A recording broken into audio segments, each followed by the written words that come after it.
Ce monde n'est pas prêt pour la guerre. Et vous le savez aussi bien que moi. Vous avez bien des motifs, car vos intérêts politico-économiques sont menacés. Mais comprenez bien que la guerre, c'est contre nature. Oui, elle est contre nature. Supposons que vous gagnez l'enjeu. Mais le monde n'est plus habitable. Supposons que vous célébrez victoire, mais sur le sang des innocents qui n'ont rien à voir avec vous. Même si vous gagnez la guerre, vous êtes un perdant. Oui, même si vous gagnez la guerre, vous êtes un perdant. La guerre est un jeu à somme négative dont tous les participants sont appelés à perdre. Et le puissant meurtrier qui est pour la guerre est contre l'humanité.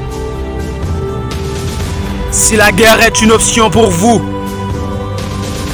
c'est que vous détestez le monde. Par conséquent, vous n'êtes pas bienvenu. Non, vous n'êtes pas bienvenu si vous êtes pour la guerre.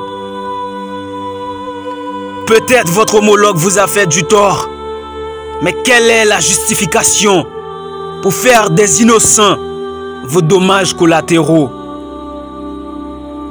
Vous avez inventé des armes à destruction massive que vous voulez bien utiliser. Mais avez-vous déjà l'arme à construction massive? Puisqu'après destruction, il faudrait reconstruire. Non, je ne pense pas. Peut-être vous n'avez jamais pensé à cela.